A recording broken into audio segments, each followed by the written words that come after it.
आप लोग का ऑन होने वाला है। This call is now being recorded. Okay, good morning to all of you.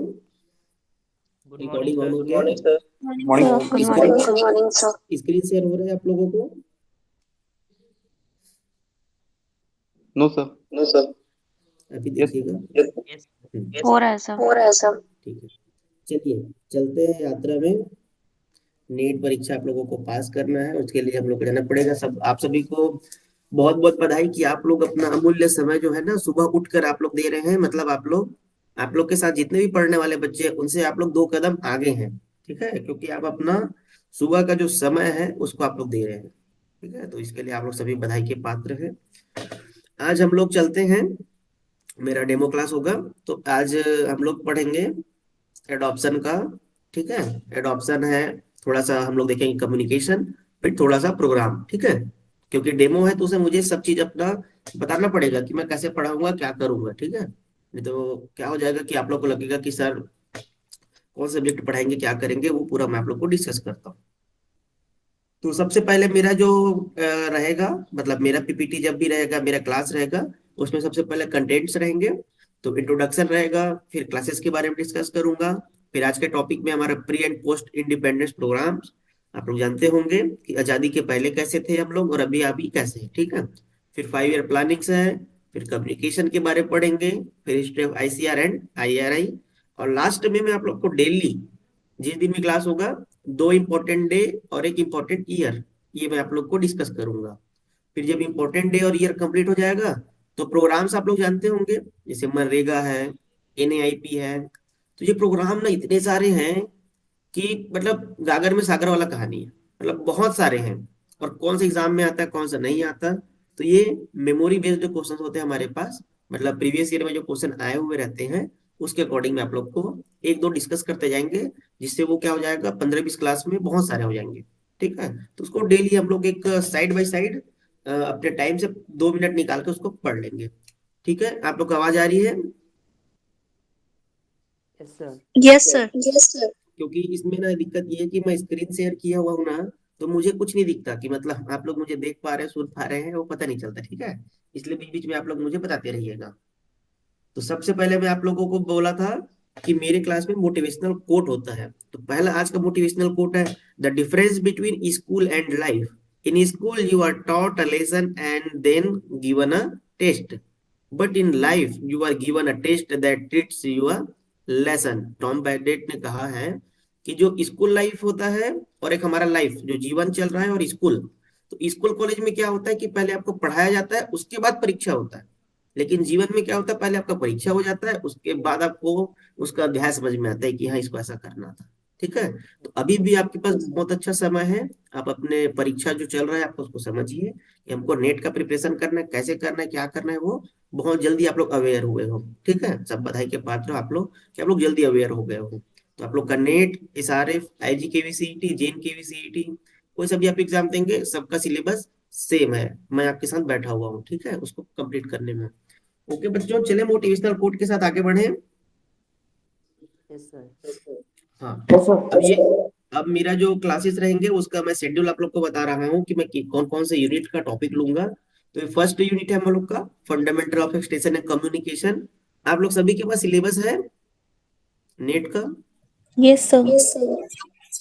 ठीक है, किसी के पास नहीं होगा तो मुझे ग्रुप में मैसेज कर दीजिएगा, मैं आप लोगों को भेज दूंगा। ठीक है, हमेशा आपके पास एक सिलेबस होना चाहिए। कोई सा भी एग्जाम की आप प्रिपरेशन करें, दीवार में उसको पेस्ट कर दीजिए, चिपका के रख लीजिए, और उसको डेली एक एक सब्जेक्ट को मतलब या फिर एक एक टॉपिक को पढ़ते रहना आप लोग को। तो फर्स्ट यूनिट में मेरा इतना क्लास होगा, 3 3 6 3 9 10 क्लास होंगे मेरे फर्स्ट यूनिट में। ठीक है, मतलब मैं आप लोग को एक ओरिएंट कर रहा हूँ, उसके बाद मैं क्लास में आता हूँ। ठीक है, फिर ये फर्स्ट यूनिट हो गया। फिर ये सेकंड यूनिट के कुछ टॉपिक लूंगा। ठीक है, ये आपका जो extension methods and farm journalism है। ठीक है, तो आप लोग को पता होगा कि मैं पीजी डिप्लोमा कर रहा हूँ जर्नलिज्म एंड मास कम्युनिकेशन से। ठीक है, तो मेरा जर्नलिज्म वाला पार्ट भी थोड़ा सा अच्छा है।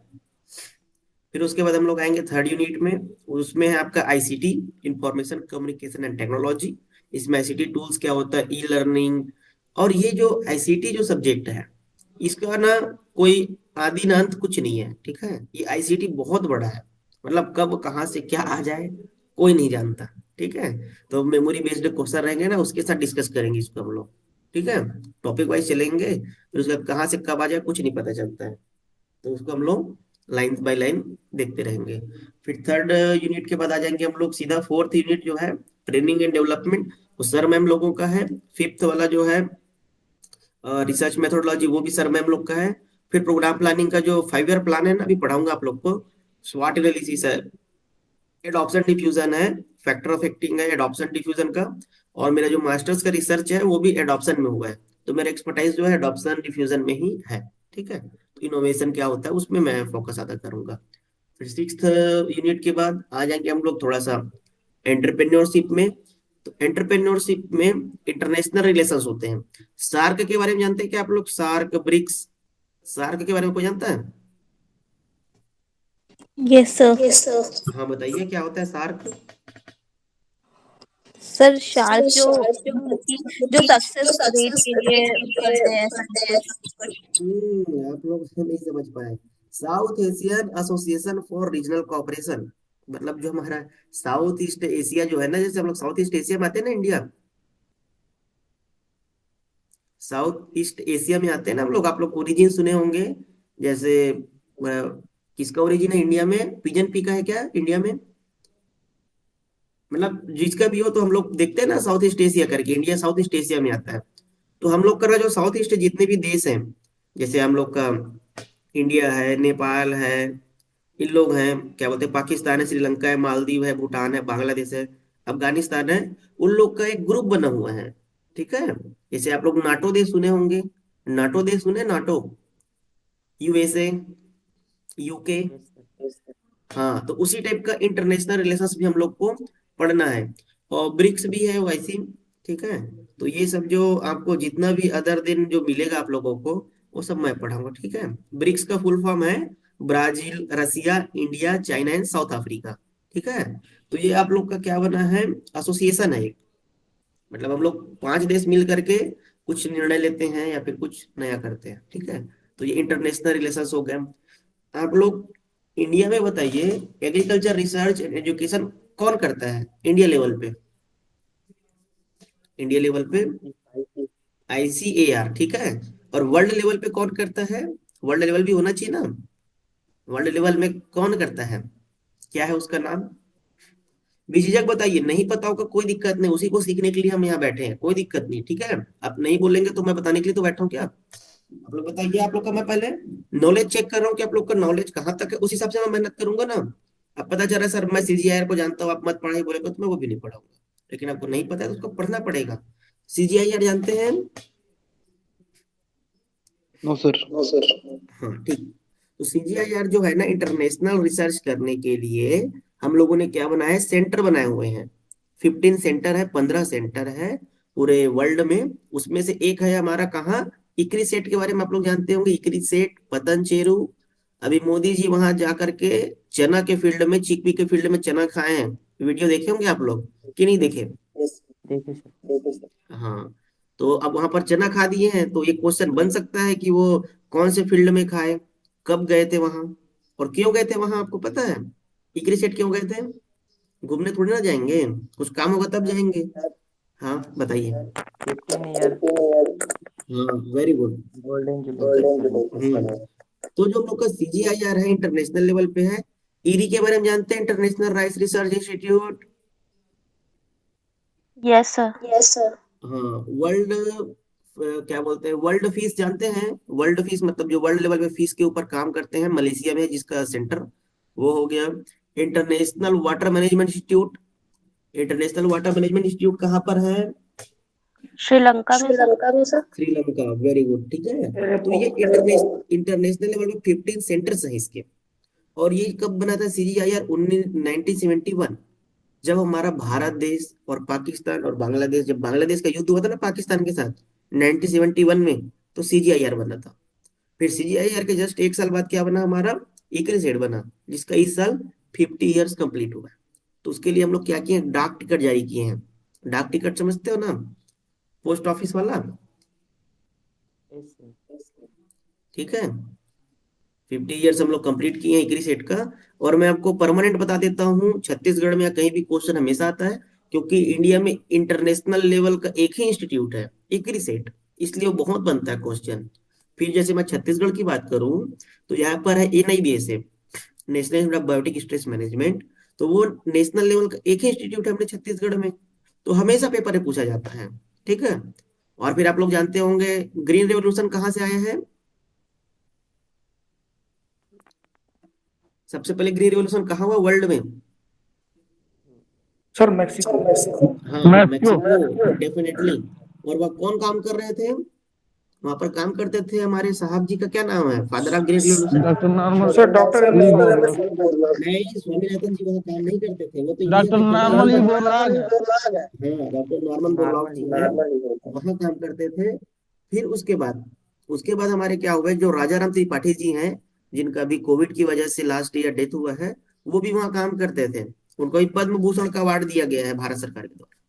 पिछले साल हमारे एग्रीकल्चर में किसी को भी पद्मश्री या फिर पद्म भूषण का अवार्ड नहीं दिया गया था, इस बार 3 लोगों को दिया गया है। तो वो भी हम लोग एक जनरल अवेयरनेस का डेली क्लास के बाद, मतलब क्लास में ही रखेंगे, जिससे आप लोग को जनरल अवेयरनेस हो। और पेपर में वही चीज आएगा जो आपके पिछले 1 साल का जो कंप्लीट हुआ रहता है। ठीक है।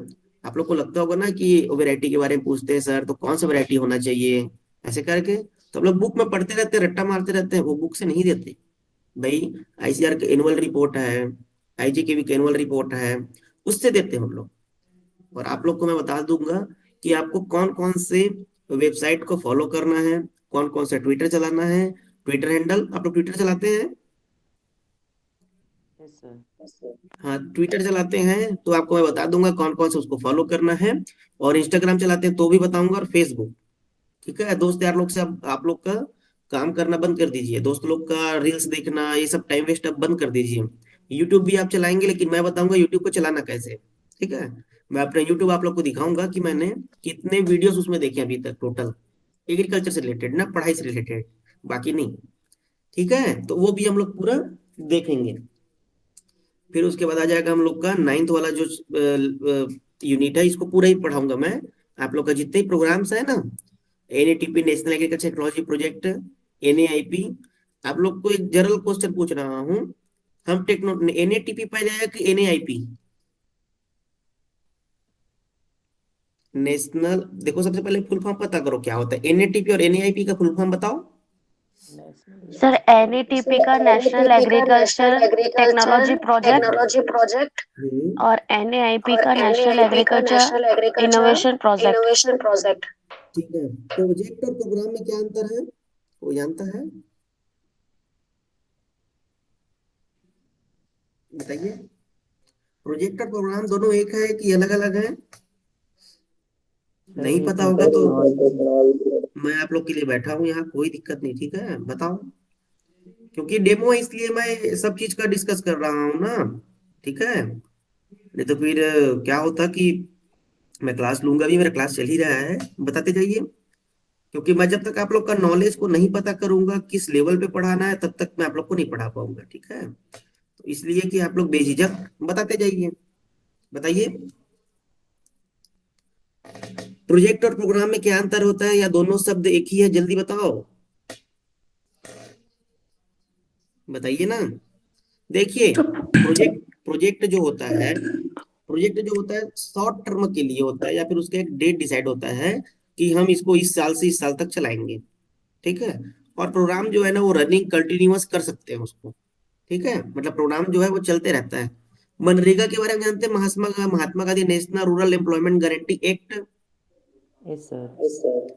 UPA सरकार का सबसे बड़ा प्रोग्राम था। गड्ढा खोदने का पैसा दिया जाता है जिसमें। ठीक है, तो ये हो गया मनरेगा प्रोग्राम, वो चल रहा है, अभी भी चल रहा है। लेकिन NAIP प्रोग्राम चल रहा है क्या, प्रोजेक्ट अभी? NAIP NAIP बंद हो चुका है, क्योंकि वो 5 साल या 6 साल के लिए उसको चालू किया गया था। ठीक है, तो आप लोग ये बताओ कि NATP पहले आया था कि NAIP? ये तो जनरल नॉलेज का क्वेश्चन है। NATP या NAIP? NATP पहले आया सर। फिर उसके बाद NAIP। हाँ, तो आप कैसे पता किए? क्योंकि हम लोग पहले टेक्नोलॉजी की बात करेंगे, फिर इनोवेशन की बात करेंगे। ठीक है, मतलब एक जो हम लोग देखते हैं कि हम लोग का भारत देश जब आजाद हुआ, तो सबसे पहले क्या था, हम लोग के पास सेल्फ सफिशिएंसी नहीं थी फूड ग्रेन की। ठीक है, मतलब हरित क्रांति इसीलिए लाया गया क्योंकि हमारे पास फूड बहुत कम थे, यहाँ के लोगों के खाने के लिए दाल चावल और आपका गेहूं कुछ नहीं था। ठीक है, तो चलो वो कर लिया 1960 में। 1970 के दशक में हम लोग को करना पड़ा क्या, व्हाइट रिवॉल्यूशन। ठीक है, तो वही रिवॉल्यूशन हुआ। फिर उसके बाद 1980 में हम लोग सोचे कि अब ये तो कंप्लीट हो गया, अब ट्रेनिंग की बात करते हैं। मतलब जो किसान है प्रोडक्शन बढ़ा दिए, लेकिन अब उनको ट्रेनिंग चाहिए नया कुछ करने के लिए। फिर 1990 के टाइम में एनईटीपी, ये सब 1998 में, ये सब में टेक्नोलॉजी का बात की। विदेश से जब हम लोग जुड़े ना, जब सूचना क्रांति हुआ, जब राजीव गांधी जी प्रधानमंत्री थे, उन्होंने बोला कि हमको विश्व से अब कनेक्ट होना पड़ेगा। इन्हें मतलब 1991, 1991 में हर्षद मेहता मूवी आप लोग देखे होंगे। तो वहां से सोचे कि ग्लोबलाइजेशन हुआ, विश्व पटल पे हमारा नाम आया, सब लोग यहाँ बिजनेस करने लगे, तो हम लोग एनएटीपी चालू किए। फिर उसके बाद टेक्नोलॉजी तो हम लोग ले आए। फिर जब सन 2000, जब 21वीं सदी में हम लोग ने प्रवेश किया, तो वहां पर सोचे कि ये देश इनोवेशन का है, इस समय इनोवेशन करने का है, नया कुछ करने का है। तब हमने एनएआईपी प्रोग्राम लाया। तो उसने हम लोग को फंडिंग किसने दिया, वर्ल्ड बैंक ने। वर्ल्ड बैंक ने कहा कि आप लोग कुछ प्रोजेक्ट लाइए, हम फंडिंग देने के लिए तैयार हैं। तो उन्होंने ये एनएआईपी प्रोजेक्ट को 100 करोड़ या कुछ था उसका अमाउंट, उसके साथ चालू किया था। ठीक है, तो अब आप लोग समझ जाएंगे ना कि मतलब कैसे हम लोग एक प्रोग्राम को शेड्यूल किए हैं। ठीक है, ये आपको जनरल अवेयरनेस भी मैं आगे आपको अच्छे से समझाऊंगा। ठीक है, कृषि विज्ञान केंद्र के बारे में है, वन डेवलपमेंट प्रोग्राम है, सब मैं आप लोग को पढ़ाऊंगा। चलिए, अब ये वही चीज आ गया जो हम लोग अभी कर रहे थे। अब यहाँ से मेरा क्लास जो है शुरू होता, आप लोग नोट कर रहे हैं, आप लोग अपने पेन कॉपी में नोट कर रहे हैं कि नहीं कर रहे हैं। एक्टिव पार्टिसिपेशन होना, हाँ, एक्सटेंशन का प्रिंसिपल ही ये कहता है एक्टिव पार्टिसिपेशन होना चाहिए स्टेक होल्डर्स का। तो आप लोग का जब तक एक्टिव पार्टिसिपेशन नहीं होगा, आप लर्निंग नहीं कर सकते। ठीक है, मैं बार बार यही चीज बताऊंगा, आप लोग को पेन कॉपी में लिखना है। अगर मैं फास्ट बोलूंगा तो आप लोग मुझे धीरे करा सकते हैं। ठीक है, वो आप लोग के पास लिबर्टी है। चलिए, 100 साल पहले चले, 102 साल पहले चलते हैं। ठीक है, 1920 की बात है, जब एफिल ब्रायने जी जब थे, उन्होंने गुड़गांव में, गुड़गांव कहाँ पर है, कौन से प्रदेश में है, मध्य प्रदेश में। हम्म, मतलब आप लोग का ये वाला जो नॉलेज, ये भी थोड़ा सा बहुत कम है आप लोग का भी, मतलब रिवीजन की जरूरत है क्या आप लोगों को। ठीक है, चलो मैं पढ़ा देता हूँ। गुड़गांव एक्सपेरिमेंट जो है वो हरियाणा में हुआ था। एफ एल ब्रायने जी ने स्टार्ट किया था। अब एफ एल ब्रायने जी ने क्या किया उस टाइम, जब भारत देश आजाद नहीं हुआ था, तो प्रोग्राम जो भी चलते थे, सिंगल पर्सन जो होता था वो उस प्रोग्राम को लॉन्च करता था। क्योंकि सरकार बनी है क्या हमारी अभी, भारत आजाद होने से पहले नहीं बनी है ना। No sir. तो डेफिनेटली ये है कि वो कोई सिंगल पर्सन ही चालू कर सकता है। ठीक है, जैसे महात्मा गांधी जी थे, आजादी के पहले हम लोग सिंगल सिंगल पर्सन का नाम सुनते हैं ना। ठीक है, तो वही है हमारा कि एपल ब्रायने जी ने गुड़गांव में एक्सपेरिमेंट किया था। उन्होंने किया था विलेज गाइड, मतलब एक गांव में जैसे ग्राम सेवक होते हैं ना अभी, जो गांव के बारे में पूरी जानकारी बताते हैं, तो वैसे ही उन्होंने चालू किया था विलेज गाइड। ठीक है, गुड़गांव एक्सपेरिमेंट हुआ था, वो उन्होंने विलेज गाइड चालू किया था कि गांव का विकास करने के लिए एक विलेज गाइड की अपॉइंट कर दिया उन्होंने। ठीक है, तो ये हो गया हम लोग का सबसे पहला प्रोग्राम जो ऑन रिकॉर्ड है अभी तक हमारे पास। ठीक है, तो ये है हमारा 100 साल पहले की बात है, 102 साल पहले, अभी 2022 में हम लोग। ठीक है, तो ये चलो हमारे हरियाणा नॉर्थ इंडिया की बात हो गई। अब भाई हम लोग के जो रविन्द्रनाथ टैगोर जी ने क्या कहा है, education is nothing but satisfaction of soul. Soul. आप लोग को लग रहा होगा बहुत सरल है ये नेट के पेपर में आया है 2017-18 में। ठीक है, तो ये भी क्वेश्चन आ जाता है कभी भी कहीं से भी। तो रविन्द्रनाथ टैगोर जी ने बहुत बड़ी बात कही है, मैं हमेशा इसको मानता हूँ कि शिक्षा कुछ नहीं, केवल क्या है, आत्मा की संतुष्टि संतुष्टि है। है। ठीक है, तो किसनों ने कहा है, रविन्द्रनाथ टैगोर जी ने। रविन्द्रनाथ टैगोर जी ने कहा है। ठीक है, और स्वामी विवेकानंद जी ने एक कहा है, मैनिफेस्टेशन इज, कोई स्क्रीन शेयर कर रहे हैं क्या। योगेश जी। ठीक है, हो गया, हाँ कर दिया बोल दिया। आप लोग ध्यान रखिएगा ना, क्योंकि रिकॉर्डिंग हो रहा है तो उसमें थोड़ा सा आप लोग को दिक्कत हो जाएगा। ठीक है, तो मैं क्या कह रहा था, और मुझे फिर से स्क्रीन शेयर करना पड़ेगा क्या? Yes sir. आप लोग थोड़ा सा ध्यान रखिएगा, ठीक है। अभी हो रहा है मेरा screen share? Yes sir. Yes sir. तो आज डेमो इसलिए मैं थोड़ा धीरे धीरे जा रहा हूँ ना, ठीक है, आप लोग बता सकते हैं, क्योंकि और जब डिटेल में पढ़ेंगे ना, जैसे नेट के हिसाब से, तो उस टाइम में आपको अच्छे से पढ़ाऊंगा, ठीक है। तो रविन्द्रनाथ, हाँ, एक विवेकानंद जी ने कहा था कि मैनिफेस्टेशन इज इन, ऐसा कुछ है उनका, तो उन्होंने भी कहा था, वो भी सेम लिखा हुआ क्वेश्चन आ जाता है एक्सटेंशन में। आप लोग देखे होंगे कि डेफिनेशन सीधा लाइन बाय लाइन लिखा हुआ आता है कोट के साथ। तो ये भी आप लोग को अवेयर रहना है। ज्यादा लोग ने नहीं बोला है, सिर्फ 5-6 लोग हैं, ठीक है। रविन्द्रनाथ टैगोर जी हैं, महात्मा गांधी जी हैं। महात्मा गांधी जी ने कहा है कि भारत देश की आत्मा कहाँ बसती है? शहर में बसती है। गांव में। नहीं, गांव में। गाँव में, हाँ, वेरी गुड, यही तो मैं चाहता हूँ आप लोग आंसर करें, ठीक है। आप लोग को ही पता होना चाहिए। तो आत्मा बसती कहाँ पर? गांव में। तो वो भी एक कोट है महात्मा गांधी जी ने, तो डायरेक्ट आ सकता है, कोई दिक्कत नहीं। फिर उसके बाद क्या हुआ, गुड़गांव प्रोजेक्ट चलने के बाद, ये तो हमारे नॉर्थ इंडिया की बात हुई। अब चलते हैं थोड़ा सा ईस्ट इंडिया, ठीक है। ईस्ट मतलब कहाँ चले गए हम लोग? वेस्ट बंगाल की तरफ। तो वहां पर 1921 में रविन्द्रनाथ टैगोर जी ने चालू किया था श्री निकेतन। अभी भी शांति निकेतन कॉलेज सुने होंगे आप लोग, विश्व भारती वहां पर मौजूद है कि नहीं? यस। ठीक है, जैसे नालंदा परिसर की बात करते हैं, वैसे वहां पर भी अभी चल रहा है। तो रविन्द्रनाथ टैगोर जी ने क्या किया था, ब्रती बालिका, मतलब बालिकाओं को पढ़ने के लिए उन्होंने प्रेरित किया था। तो ये भी इंडिविजुअल अटेम्प्ट था वहां पर। फिर उसके बाद, ये तो हम लोग का ईस्ट में चल रहा था, अब साउथ में भी चले, साउथ में भी कुछ तो हो रहा होगा। तो 1921 में, 1921 में मार्थेंडम अटेम्प्ट जिसको हम लोग बोलते हैं, तो ये किसने चालू किया था? डॉक्टर स्पेंसर हैच जी थे, उन्होंने इसको चालू किया था, ठीक है। ये क्या करते थे? ये थे क्रिश्चियन थे, ठीक है। तो इन्होंने क्या किया, साउथ में ज्यादातर क्रिश्चियन लोग होते हैं, समुदाय के लोग। तो उनके जो यंग पीपल है, मतलब जो यूथ है, उनके लिए इन्होंने एसोसिएशन बनाया। उसका नाम था young man Christian association, YMCA, ठीक है। युवा देश है हमारा भारत देश। तो वो युवा को जोड़ने के लिए उन्होंने ये प्रोग्राम चलाया, ठीक है। हनी क्लब, जैसे सेल्फ हेल्प ग्रुप अभी आप सुनते हैं, स्व सहायता समूह, तो ये कॉन्सेप्ट वहीं से आया है, मतलब ये 100 साल पहले भी था ये कॉन्सेप्ट, ठीक है। तो डॉक्टर स्पेंसर है जी ने थ्रवनकोर केरला इलाके में चालू किया था। तो north India, south India, east India, 3 India घूम लिए कि नहीं? यस। अब हम लोग आते हैं सेवाग्राम। सेवा की भावना है, तो जाहिर सी बात है कि महात्मा गांधी जी का नाम होगा, ठीक है। साफ सफाई की बात होगी, भाईचारा की बात होगी, तो सब में महात्मा गांधी जी का नाम आएगा। तो 1923 में वर्धा डिस्ट्रिक्ट एक है महाराष्ट्र में, अभी भी वहां पर उनका बापू जी का आश्रम मौजूद है, ठीक है। वर्धा नागपुर के आसपास में है। तो वहां पर वो खादी की बात करते थे, और स्वदेशी की बात करते थे, भाईचारा की बात करते थे। तो महात्मा गांधी जी सेवाग्राम के माध्यम से अपना काम कर रहे थे। समझ में आया बच्चों इतना चार चीज अच्छे से कहानी के माध्यम से? क्योंकि इसको रटोगे तो कल भूल जाओगे, लेकिन आपको पक्का याद रहेगा, आप कहानी के माध्यम से सुनेंगे तो ये होगा, ठीक है। फिर उसके बाद ऐसे ही हम लोग सबको देखते जाएंगे, ठीक है। आज तो डेमो है, इसलिए मैं थोड़ा थोड़ा बता रहा हूँ आप लोगों को, ठीक है। चलिए, ये पूरा प्रोग्राम, फिर भारत कैसे आजाद हुआ, कौन से प्रोग्राम से आजाद हुआ, वो भी हम लोग देखेंगे। 1947 में राजेंद्र प्रसाद जी, राजेंद्र प्रसाद जी हमारे देश के पहले क्या थे?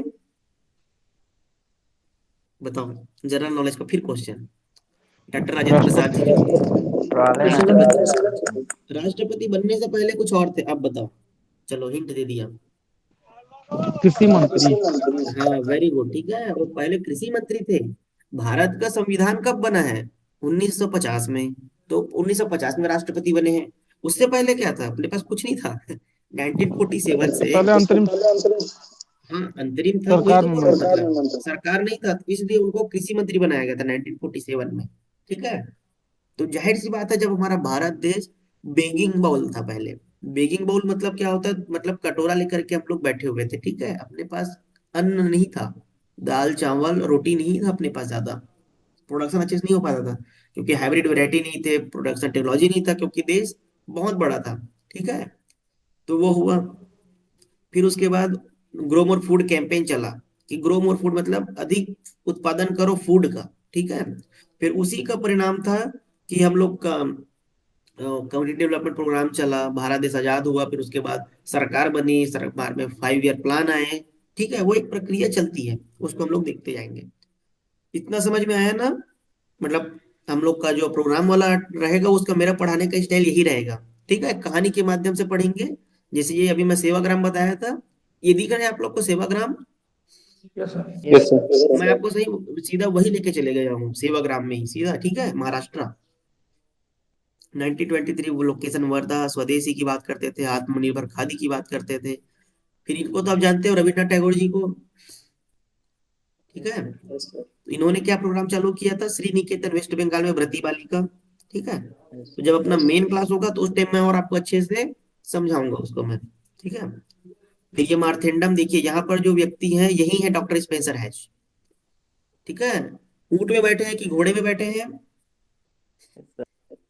ऊँट है। हाँ ठीक, वेरी गुड। ऊंट को क्या कहा जाता है, कहाँ का जहाज बोलते हैं? रेगिस्तान का जहाज राजस्थान। बोलते हैं ना। ठीक है। रेगिस्तान।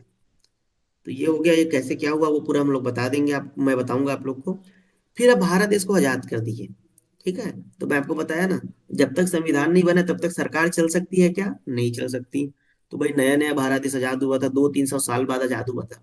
तो हमको पता नहीं था कि क्या करें, हम आजाद तो हो गए। पेपर में मैं देखा था कटिंग 1947 का एक पेपर कटिंग मेरे पास मैं देखा था। उसमें यही बोला गया था कि अंग्रेज लोग बोले कि हम चलो आपको आजाद कर देंगे, आजाद होने के बाद आप क्या करेंगे। ठीक है, तो किसी के पास कोई आंसर नहीं था। 1947 15 अगस्त तक हम लोग आजाद हो गए, 16 अगस्त तक हमारे पास कुछ नहीं था। अब क्या किया जाए, पहली बार आजाद तो हो गए, पता नहीं था कैसे आजाद होते हैं, क्या करते हैं। ठीक है, तो वो एक प्रोग्राम फिर हम लोग क्या किए कि पोस्ट इंडिपेंडेंस में इसके डेजी थे। ठीक है, मतलब क्या हुआ कि भारत और पाकिस्तान का बंटवारा हुआ, तब तो हमारा क्या हुआ है, भारत देश बना है। हुआ था ना 1947 में? Yes yes sir. सर। आप लोग रिकॉल कर पा रहे हैं ना? ठीक है, तो आपको पता है कि उस टाइम क्या कहा गया, जिनको पाकिस्तान में रहने का मन है वो पाकिस्तान में रहिए, जिनको भारत देश में रहना है वो भारत देश में रहिए।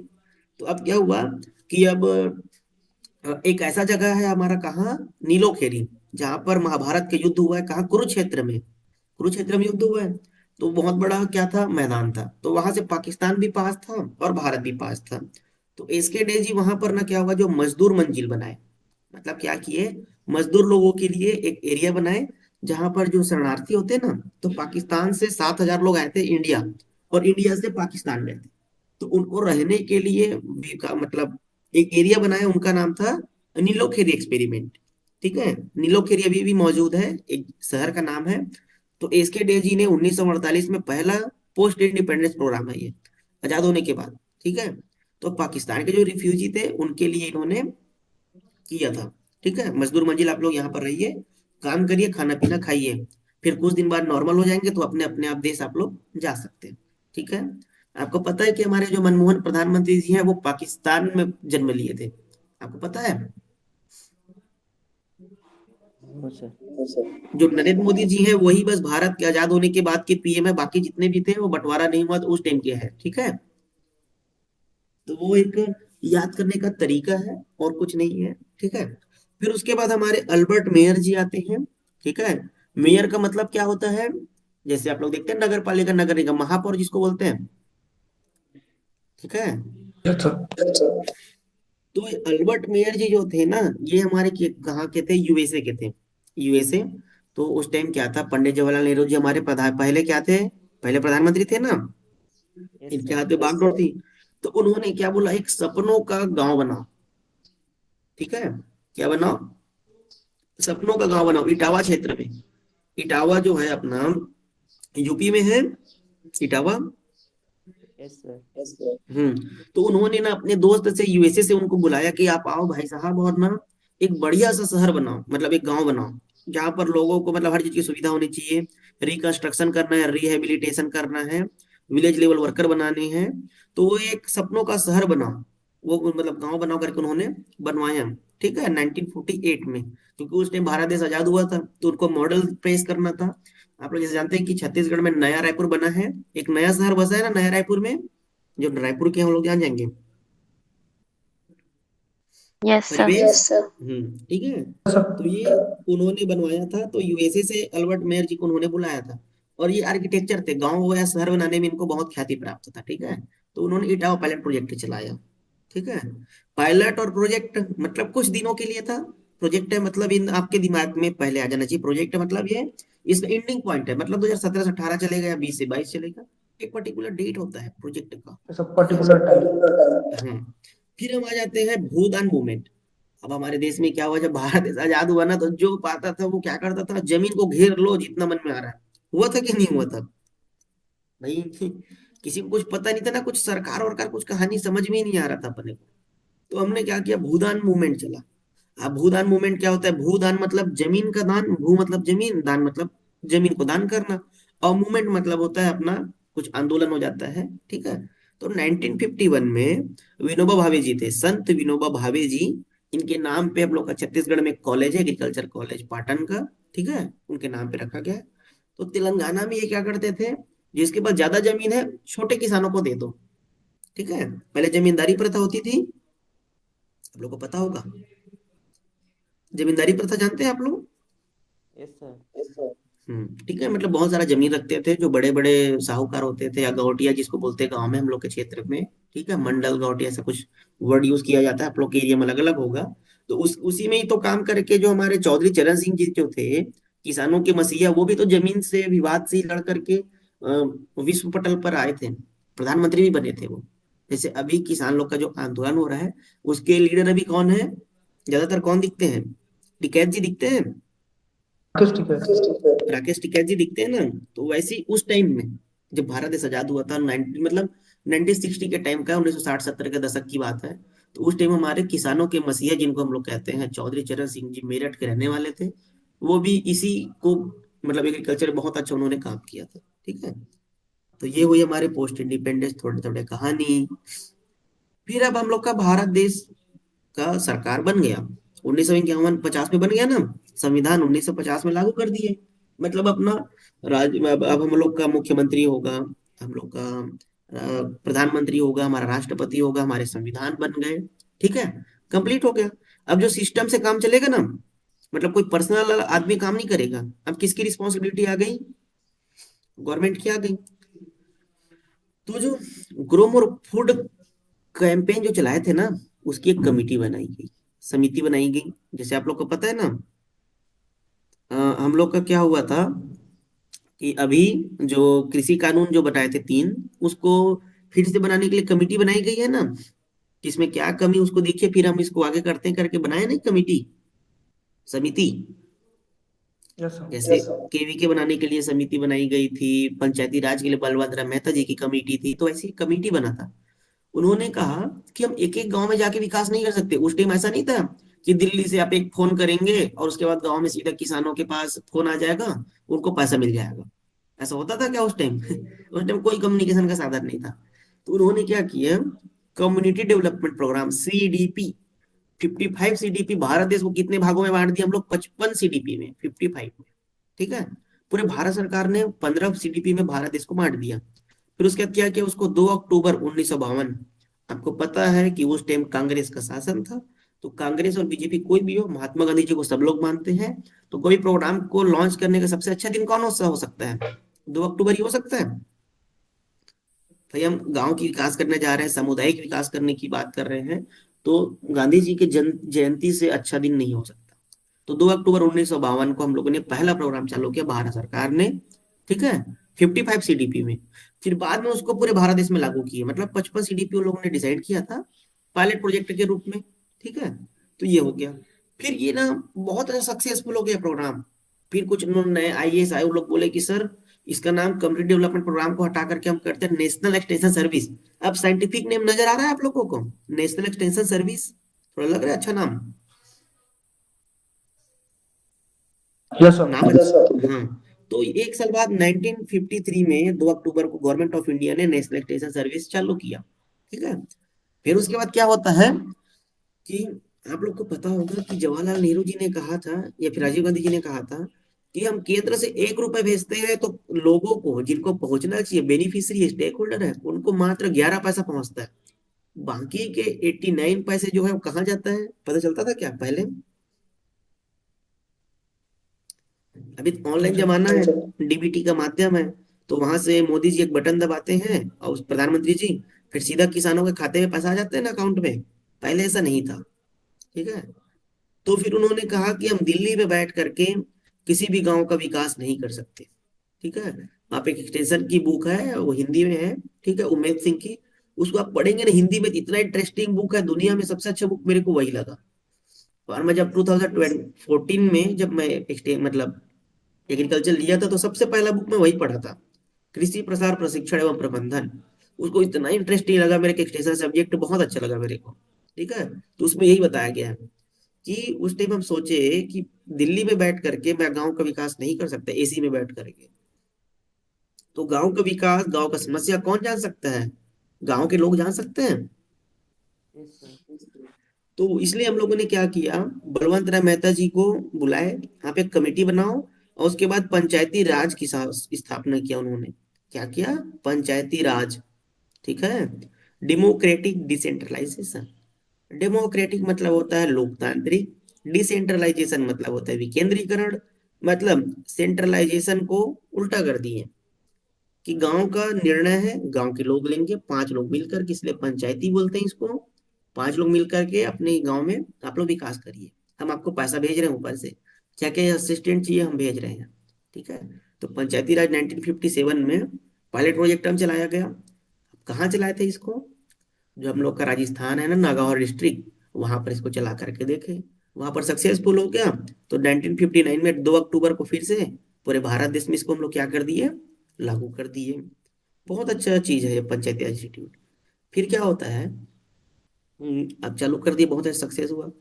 तो महिलाओं का विकास करना था हम लोगों को। ठीक है। तो 1992, 1992 की बात है। ठीक है। उस टाइम हम लोग अपने संविधान में एक संशोधन करते हैं, 73rd अमेंडमेंट। उसमें ये कहा गया कि जो महिलाएं हैं उनका 33% रिजर्वेशन होना चाहिए, जैसे ग्राम पंचायत है, जिला जनपद तीनों में। ठीक है। तो 33% हम लोग क्या कर दिए, उसमें आरक्षण कर दिए। ठीक है। 33% हम लोग उसमें क्या कर दिए, बताइए? Reservation sir. रिजर्वेशन कर दिए। तो उस दिन को हम लोग ऐतिहासिक बनाने के लिए 24 अप्रैल, ठीक है, 24 अप्रैल को हम लोगों ने किया था। तो उसको हम लोग क्या दिवस मनाते हैं? मैं जन्मदिन मनाते हैं क्या, बताओ? किसका जन्मदिन मनाएंगे उस दिन? No sir. तो उसको हम लोग मनाते हैं पंचायती राज दिवस, क्योंकि वो ऐतिहासिक निर्णय था। अब समझ गए? मतलब कैसे आपको याद करना है डेट को। मुझे इसको याद करने की बिल्कुल भी जरूरत नहीं, मैं अभी कुछ भी बिना देखे पढ़ा रहा हूँ आप लोग को, मन में है मेरे पूरे। ठीक है। यस तो सर। 1992 में जब हम अमेंडमेंट किए थे ना, तो 24 अप्रैल को किए थे। और एक और इंटरेस्टिंग बात बता देता हूँ। जैसे कल पल्सेस डे था, तो मेरे जीजा जी का जन्मदिन था। तो मैं याद कर लिया कि पल्सेस डे मेरे जीजा जी के जन्मदिन के दिन मनाया जाता है। अब उनका जन्मदिन को मैं भूलता ही नहीं, तो मैं वर्ल्ड पल्सेस डे को भूलूंगा क्या? No sir. अब पंचायती राज दिवस के दिन मेरे एक भांजा का जन्म हुआ था पिछले साल, तो उसको भी मैं नहीं भूलता। ठीक है। मेरी एक दीदी है, उनका जन्मदिन के दिवस दिन के हम लोग क्या मनाते हैं, वर्ल्ड वाटर डे, 22 मार्च, 22 मार्च। तो आप लोग को भी अपने दोस्त यार, मम्मी पापा, अपना बर्थडे, सबको याद करो, उसके हिसाब से डेट को फिट कर दो। तो मैं गारंटी दे रहा हूँ कि आप लोग अगर 10 लोग का ही मनाएंगे ना बर्थडे, तो उसमें बहुत सारे डेट आपके याद हो जाएंगे। समझ रहे हो मैं क्या बोलना चाह रहा हूँ? ये ट्रिक है अपना, कि डेट को कैसे जी याद सर। करना है, ईयर को भी कैसे याद करना है वो भी। ठीक है। तो ये हो गया हमारा पंचायती राज। समझ के पंचायती राज को, जब मेरा नेक्स्ट क्लास होगा उसमें अच्छे से डील करेंगे। अभी तो मैं डेमो दे रहा हूँ आप लोगों को कि मेरा पढ़ाने का स्टाइल क्या है, मेरा वे ऑफ एक्सप्रेशन क्या है। ठीक है बच्चों, समझ में आ रहा है आप लोग को अच्छे से कि नहीं? Yes sir. इससे यस पहले सर। इससे पहले एक्सटेंशन को ऐसा कभी पढ़े थे आप लोग, या किसी ने पढ़ाया? No sir. Okay, very good. ठीक है। मेरे से अच्छे पढ़ाने वाले होंगे, उनका वे आप पढ़ाने का तरीका अलग होगा, मेरा यही तरीका है, इसमें कुछ इंप्रूवमेंट होगा। आप लोग मुझे फीडबैक भेज दीजिएगा। फीडबैक किसके किसके बीच में होता है, चलो बताओ? फीडबैक और रिस्पॉन्स में कोई अंतर जानता है? फीडबैक और रिस्पॉन्स। सर रिस्पॉन्स भी तो सेम फीडबैक लगता है ना। हाँ बताओ फीडबैक। सर फीडबैक कुछ समय बाद दिया जाता है उसको किसी लेकिन रिस्पॉन्स तुरंत आती है। नहीं, हाँ इसमें बेसिक डिफरेंस ये है कि रिस्पॉन्स मतलब क्या होता है, एक टास्क कैसे कर रहे हैं, मतलब जैसे मैं आप लोग को सब लोग को मैं एप्पल का आईफोन दे दिया, ठीक है, सभी लोगों के लिए एप्पल का आईफोन दे दिया मैं, तो आप क्या बोलते हैं, एक्ट कैसे करते हैं उसको, या मेरे को वापस कर देते हैं या उसको मेरे को थैंक यू बोलते हैं आप लोग, मतलब या बोलते हैं थैंक यू बोलेंगे आप लोग मेरे को, ठीक है, yes sir. Thank you sir ऐसे करके, और उसको या तो एक्सेप्ट करेंगे या रिजेक्ट करेंगे, दोनों में से एक करेंगे, नहीं सर मेरे को नहीं लेना, मेरे पास मोबाइल है, कई लोग बोलेंगे okay thank you so much sir, एक हो गया रिस्पॉन्स कर दिया आप लोग मेरे को। लेकिन आप लोग मेरे को क्या करेंगे, सम सिग्निफिकेंट रिस्पॉन्स, सर आप एप्पल का मेरे को 5th जनरेशन दियो, आप मेरे 13 देते ना तो मेरे को अच्छा लगता, ये क्या हो गया, मेरे पास आया ना, उससे रिलेटेड रिस्पॉन्स आया ना, सिग्निफिकेंट है, मतलब उस काम को बेहतर करने के लिए आपने मुझे सुझाव दिए, वो है हमारा फीडबैक, सम सिग्निफिकेंट रिस्पॉन्स। जैसे मैं आप लोग को क्लास पढ़ा रहा हूँ, आप लोग कोचिंग ज्वाइन करेंगे नहीं करेंगे वो रिस्पॉन्स हो जाएगा, अगर आप मुझे मेरे बेहतरी के लिए बताएंगे कि सर आपका जो क्लास का टाइमिंग इसको ऐसा करते हैं तो हम अच्छे से कर पाएंगे, या फिर आपका पढ़ाने का तरीका ये हो सकता है, आप जो पीपीटी शेयर कर रहे हैं सर उसका कलर चेंज कर सकते हैं क्या, तो ये क्या हो जाएगा हम लोग का फीडबैक, ये बेसिक डिफरेंस है। तो जब भी फीडबैक आएगा सम सिग्निफिकेंट रिस्पॉन्स, ये शब्द आपको हमेशा सिलेक्ट करना है, आपको टर्मिनोलॉजी पढ़ने पड़ेंगे, ठीक है, तो मैं ऐसे आप लोग को टर्मिनोलॉजी बीच बीच में बताते रहूंगा, ठीक है। फिर पोस्ट इंडिपेंडेंस में ये बहुत सारा देखो, 1952 में की विलेज स्कीम, फिर आईएडीपी इंटेंसिव एग्रीकल्चर डिस्ट्रिक्ट प्रोग्राम, ठीक है। अब देखो आईसीडीपी जो है इंटेंसिव कैपिटल डेवलपमेंट प्रोजेक्ट है, बाकी लोग प्रोग्राम है, ठीक है, प्रोजेक्ट कौन सा है प्रोग्राम कौन सा है आप लोग को देखना है। फिर उसके बाद 1929 में हमारा क्या बना है, आईसीआर बना है ना 1929 में, यस सर। तो उसका जब 50 साल मनाए हम लोग 1979 में, तो हम लोग ने प्रोग्राम लॉन्च किया लैब टू लैंड, ठीक है, तो इसको भी हम लोग देखेंगे कि कैसे 50 साल कंप्लीट किए तो हुआ। भारत देश को आजाद होने का अभी कौन सा ईयर मना रहे हैं हम लोग, 22। 75, 75 आजादी का 75। अमृत यस महोत्सव। Sir yes sir. आजादी आजादी का का अमृत महोत्सव। अमृत महोत्सव, तो इसको ऐतिहासिक बनाने के लिए ना ऐसे ही करते थे हम लोग 1979 में, जब भारत देश उसको आईसीआर को 50 साल हुआ था ना, तो कुछ तो करना पड़ेगा, जैसे इकरी सेट को 50 साल हुआ है, तो इकरी सेट ने क्या कर दिया, डाक टिकट जारी कर दिया, जो स्पीड पोस्ट होता है ना, पोस्ट पोस्ट ऑफिस, उसमें 50 रुपये, मतलब वो क्या नाम है, वो जो टिकट होता है ना उसको जारी कर दिया उन्होंने, कुछ वैरायटी उन्होंने बताया होगा, ठीक है। तो इस टाइप के ना, मतलब ऐतिहासिक दिन को उसको यादगार बनाने के लिए हम लोग करते हैं। भारत देश को आजाद हुए 50 साल कौन से वर्ष में हुआ था, 2 सेकंड में आंसर दो, भारत देश को आजाद हुए 50 साल कब हुआ था, 2000। 1947 को जोड़ दो ना 50 उसमें। 1997। हाँ, तो ये आप लोग को एकदम क्विक याद होना चाहिए, और मैं यहाँ बता देता हूँ आप लोग को, मैंने जब नीट का प्रिपरेशन किया था तो मैं कितने साल का डेटा रखा था पता है आप लोगों को, आप लोग इमेजिन नहीं कर पाएंगे, 200 साल का डेटा रखा था मैंने, मेरे अभी भी कॉपी में लिखा हुआ है, 200 साल पहले का डेटा मैंने रखा है, मतलब 1920, मतलब 1866 जब एक्सटेंशन शब्द आया था, 1986 में, 1886 में, 66 में आया ना, 1860 में एक्सटेंशन शब्द, जी जी। 1860। और एक्सटेंशन एजुकेशन कब आया, एक्सटेंशन के बाद एजुकेशन जोड़ दिए, तो जाहिर सी बात है बच्चों कि वो 1866 के बाद ही आएगा, 66 के बाद, 18 ठीक है, तो वो उसके बाद ही आएगा ना, जैसे हेम प्रकाश पहले आएगा, हेम प्रकाश वर्मा बाद में आएगा ना, वैसे एक्सटेंशन 1866 में आया था, और हमारा एक्सटेंशन एजुकेशन हमारा 1873, मेरे तरफ डाटा अभी 1873 है, ठीक है। मैं आप लोग को हैंडबुक ऑफ एग्रीकल्चर से आप लोग को बता दूंगा, क्योंकि हैंडबुक ऑफ एग्रीकल्चर आप लोग के पास है। Yes sir. वेरी गुड, तो मैं आप लोग को बता दूंगा हैंडबुक ऑफ एग्रीकल्चर जो आईआरआई जो पूसा है ना, वहाँ का स्टॉल है, वहां से आप लोग को 850 रुपए में मिल जाएगा, और ऑनलाइन अगर आप खरीदेंगे तो 1000 रुपए का, ठीक है, तो वहां से आप लोग मंगा सकते हैं। 800। हाँ, 50 रुपए स्पीड पोस्ट का चार्ज है, अगर आप घर में बैठे मंगाएंगे 800 रुपये मिल जाता है वहाँ, ठीक है। तो ये बोल रहा था मैं कि प्रोग्राम्स जो चले, ठीक है, तो आपको ना पूरा याद करना पड़ेगा कि भारत आजाद हुआ था तो क्या क्या प्रोग्राम हुए थे, फिर ये 1950 से लेकर के 1960 1998 तक का प्रोग्राम है, फिर उसके बाद भारत 21वीं सदी में हम प्रवेश करेंगे। 22 साल हो गए ना 21वीं सदी को। ठीक है, मतलब भारत को आजाद होने से पहले क्या था, कैसा था, ठीक है, कौन सा प्रोजेक्ट चला, क्या हुआ। आप लोग अभी 100 साल पहले का बात बताया ना, 1920 का बात। Yes sir. जी सर। जी सर। हाँ, तो ये आपको कॉपी में मैं कैसे लिखना है ये भी बता दूंगा, ठीक है, कि आपको कैसे याद करना है। बहुत इंटरेस्टिंग है, बहुत सरल है। दुनिया का सबसे सरल क्वेश्चन में यही लगता है। आईएडीपी कब आया, तो मैं उसको सोचने लग जाता हूँ कि आईएडीपी, इंटेंसिव एग्रीकल्चर डिस्ट्रिक्ट, ये प्रोग्राम 1970 के पहले की ही बात होगा। 1970 में तो हम इसकी बात नहीं किए थे। 1970 में हम ट्रेनिंग इन सिस्टम और लैब टू लैंड की बात किए थे। ऐसा टाइप का आपको बनाना है, ठीक है, मैं आपको सिखाऊंगा। मैं आप लोग के लिए इसीलिए के लिए बैठा हूँ, ठीक है। तो ये प्रोग्राम्स हो जाएंगे पूरे, ठीक है। पूरे एनएआईपी हम लोग अभी तक लेटेस्ट में, और रिकॉर्ड में एनएआईपी है, और ऑफ द रिकॉर्ड बहुत सारे हैं, ठीक है। और रिकॉर्ड बुक में अभी तक यहीं तक है, 2006 तक का, नेशनल एग्रीकल्चर इनोवेशन प्रोजेक्ट तक का, ठीक है। अभी और बहुत सारे आ गए हैं, मेरा गांव मेरा गौरव योजना। तो वो जो बुक में नहीं है, लेकिन आईसीआर की वेबसाइट पे जो पेपर में आता है उसको मैं अलग से बताऊंगा आप लोग को, ठीक है। ये हो गया पूरा। देखो इतने सारे प्रोग्राम है, कैसे याद करना मैं आप लोग को सिखा दूंगा, ठीक है। कोई बहुत बड़ा इशू नहीं है। याद करना चाहोगे 10 मिनट में, कैसे, बताओ। भारत का यात्रा करना चाहोगे कि नहीं करना चाहोगे?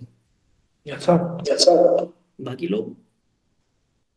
यस जी sir. Sir. Yes sir. Yes sir.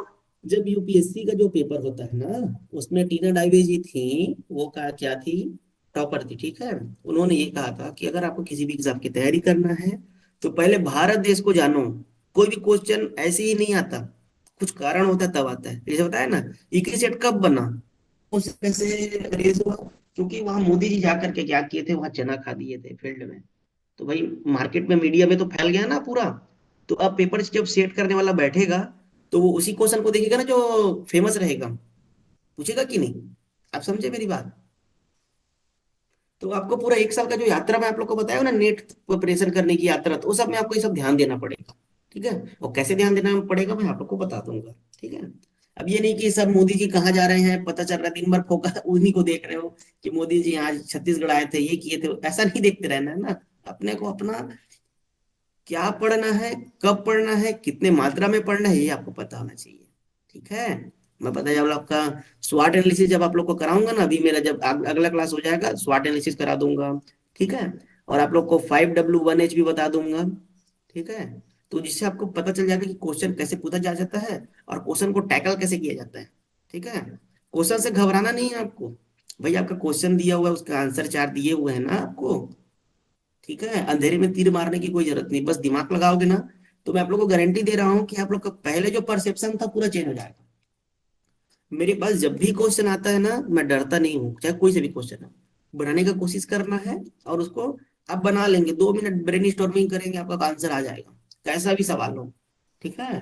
तो वो डरना नहीं है आप लोगों को, मैं तरीका बता दूंगा कैसे सॉल्व किया जाता है।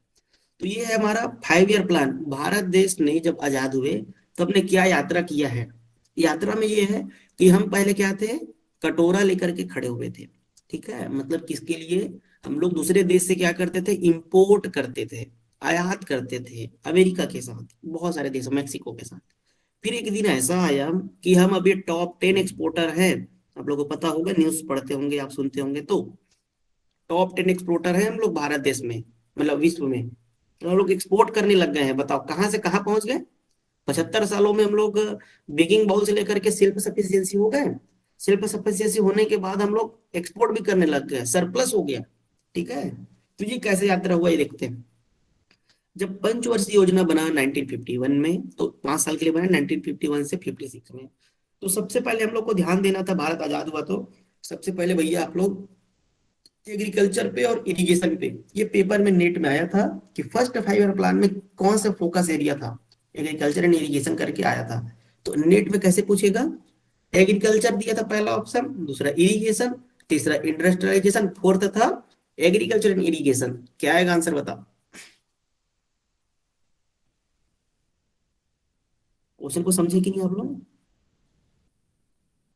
Sir last. Agriculture and irrigation. हाँ वेरी गुड। तो ये हम लोग का किसका, मतलब समझ गए ना कि नीट में पूछता कैसे। आप एग्री, आपको याद, आधा याद रहेगा एग्रीकल्चर या इरिगेशन, तो आप बना पाएंगे? नहीं बना पाएंगे, लेकिन दोनों आपको पता होना चाहिए। तो नेट वाले यही करेंगे आपके साथ, यही धोखा करने वाले हैं।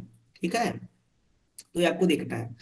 फिर उसके बाद उसमें ना, जब हम लोग का कौन कौन सा डैम बना था, हीराकुंड डैम जानते हैं, भाखड़ा नंगल बांध जानते हैं आप लोग? सतलज में सर। हाँ ठीक है, पंजाब में। तो ये सब क्या हुआ हम लोग का, कि उसी टाइम ये सबको बनाए थे कि आप एग्रीकल्चर और इरिगेशन में ध्यान दीजिए करके। ठीक है, फिर उसके बाद सेकेंड 5 ईयर प्लान है 1956 से 1961। तो इसमें हम लोग क्या किए कि चलो एग्रीकल्चर इरिगेशन के क्षेत्र में हम लोग ध्यान दे दिए। अब हम लोग क्या करेंगे, इंडस्ट्रीज के ऊपर ध्यान देंगे। तो मुझे जहां तक याद आ रहा है, रिकॉल कर पा रहा हूँ, कि जो छत्तीसगढ़ में भिलाई स्टील प्लांट है ना, उसका स्थापना 1956 से 61 के बीच में होता है, क्योंकि हम लोग इंडस्ट्रियलाइजेशन की बात कर रहे थे। ठीक है, सेकेंड वाला हो गया। फिर थर्ड और 5 ईयर प्लान था, उसमें हम लोग क्या करते थे 1962 में इंडिया और चाइना का युद्ध हुआ था, आप लोग को पता होगा। 1961 62 में हुआ था ना। 62 में। हाँ 62 में हुआ था। तो उस टाइम ना, जब अमेरिका में लोगों को क्या बोलता था कि आप झगड़ा मत करो भैया, नहीं तो हम आपको क्या कर देंगे, एक्सपोर्ट करना बंद कर देंगे। तो उस टाइम भारत के हमारे प्रधानमंत्री थे लाल बहादुर शास्त्री जी, उन्होंने कहा जय जवान जय किसान। आप लोग हमेशा सुनते होंगे इसको, बहुत बार सुनते होंगे। इसके पीछे का रीजन पता है क्यों बोला था उन्होंने? कोई बता सकता है क्यों बोला था उन्होंने? बताइए, उन्होंने क्यों बोला था जय जवान जय किसान की नारा की आवश्यकता क्यों पड़ी? ठीक है, जय जवान जय किसान इसलिए बोला था कि जो युद्ध में जवान है उनका हम लोग को उत्साहवर्धन करना है। उनको खाना के लिए कौन देगा खाना उनको? किसान देंगे फूड। तो किसान और जवान दोनों हमारे देश के लिए बहुत ही आवश्यक है, इसलिए उन्होंने जय जवान जय किसान का नारा लगाया। फिर हमारे जो अटल बिहारी वाजपेयी जी थे, वो क्या है बोले, जय जवान जय किसान जय विज्ञान। एक क्वेश्चन पेपर में SRF में एक बार आया था, जय जवान जय किसान जय विज्ञान का नारा किसने दिया है? ठीक है, और अभी अभी काल में जो हमारे देश के हमारे उपराष्ट्रपति जी है वेंकैया नायडू जी, उन वो कहते हैं जय जवान जय किसान जय विज्ञान और जय अनुसंधान। तो ये भी कुछ अनुसंधान। ट्रेड में चल रहा है, तो ये क्वेश्चन आपका बन सकता है। ठीक है, नए थर्ड 5 ईयर प्लान हो गया। फिर उसके बाद क्या हुआ कि थर्ड 5 ईयर प्लान जो था ना, सक्सेसफुल नहीं रहा। ठीक है, क्योंकि युद्ध हुआ था, तो अपने देश को संभालने में हमको समय लग गया।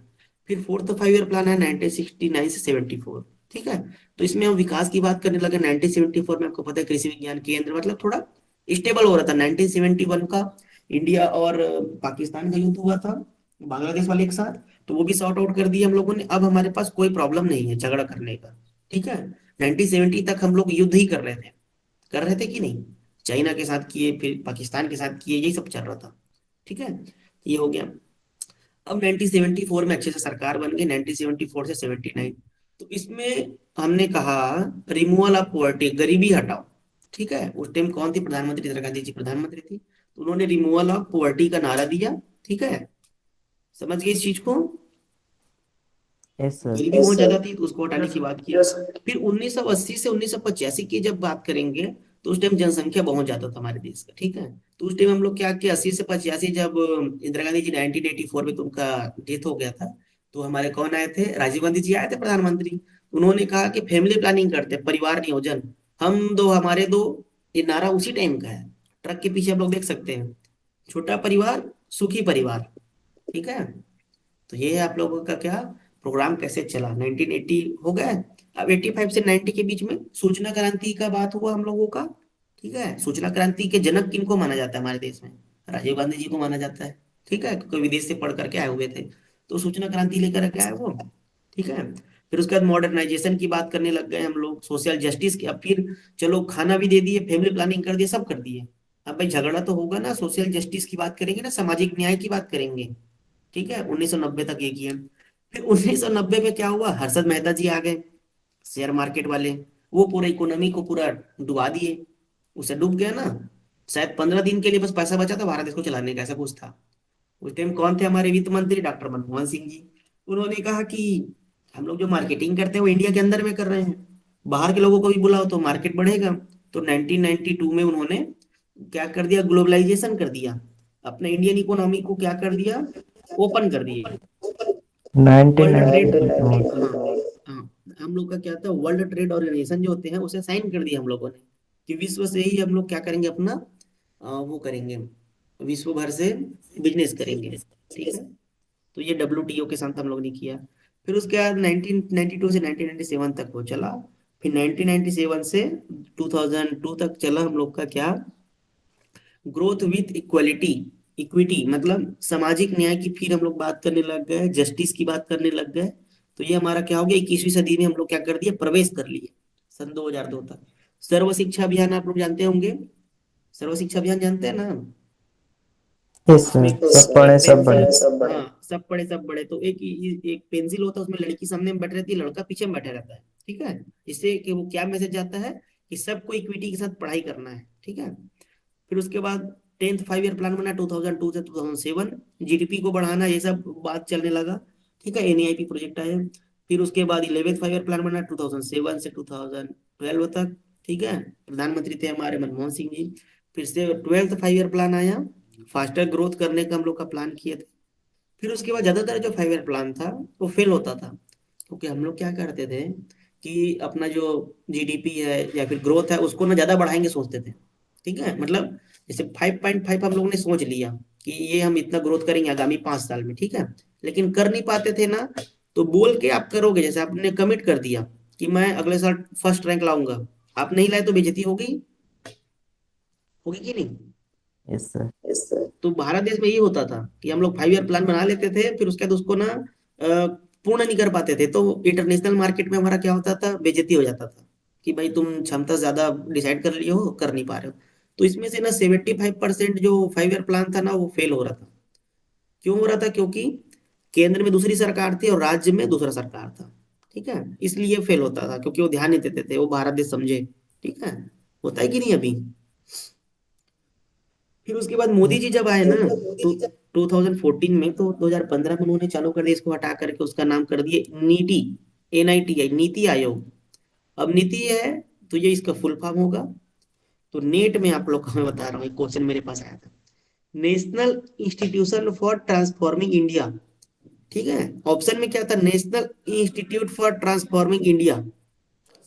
तो इतना डीप क्वेश्चन था, लगता है आपको क्या है कि नीति आयोग के बारे में पूछा था, लग रहा है ना आपको नीति आयोग है करके। ये अपना चलेगा आधा घंटा और। हाँ तो मैं आईडी और क्रिएट कर दे रहा हूँ, ठीक है। तो अभी नहीं होगा, नहीं हो जाएगा, आप कंटिन्यू रखो, करो ना तुम। उसमें बोल रहे हो, हाँ ठीक है, 2 सेकंड। आवाज आ रही है आप लोग को अच्छे से। मैं कहाँ पर पहुंचा था, नीति आयोग ना, ठीक है। तो नीट वाले जो थे ना, नीति आयोग के ऊपर आया क्वेश्चन, सबको लग रहा है सरल है, बहुत इजी है करके। लेकिन वो पूछा क्या है, national institute for transforming India, national institution for transforming India, ठीक है, national institute of technology India, ऐसे करके ऑप्शन दिया। तो इतना क्लेरिफिकेशन तो मुझे भी नहीं था।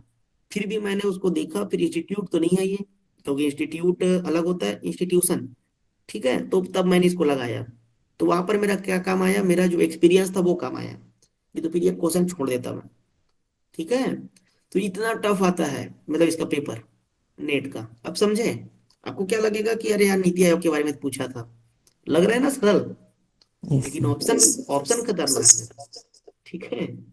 तो ये सब मैं आप लोग को बता दूंगा। अभी तक जो मैंने क्लास लिया उसमें आप लोग को सब चीज समझ में आया कि नहीं, फास्ट हो रहा है क्या है, आप लोग मुझे बताइए। सर बहुत अच्छा है। नीतू, यस सर, समझ आया सर। समझ में आया। और गोविंद जी आपको, जी सर, समझ में आया। मतलब ये अपना जो वो चल रहा है, क्या नाम है अपना, स्पीड जो है ठीक है ना, इतना वॉइस वॉइस सब ठीक है ना, कोई दिक्कत तो नहीं है ना। जी सर। No sir. हाँ नहीं क्योंकि सर। आप लोग लिख भी पा रहे हैं ना, लिख भी पा रहे हैं ना, मतलब कुछ कुछ तो नोट कर लो, पूरा लिखने का जरूरत नहीं है, कुछ कुछ नोट करना पड़ेगा, स्मार्ट वर्क करना पड़ेगा आप लोग जी को, सर। जी। ठीक है। ये हो गया हमारा। अब कम्युनिकेशन है थोड़ा सा, क्योंकि ये तो पूरा प्रोग्राम, पूरा भारत यात्रा करा दिया मैं आप लोग को एक ही दिन में, हुआ कि नहीं। जी सर। हाँ अभी सर। अभी नीति आयोग यस चल सर। रहा है, पता नहीं अगर गवर्नमेंट चेंज होगी तो फिर से 5 ईयर प्लान आ सकता है, तो वो अलग इशू है, ठीक है, वो गवर्नमेंट के ऊपर है।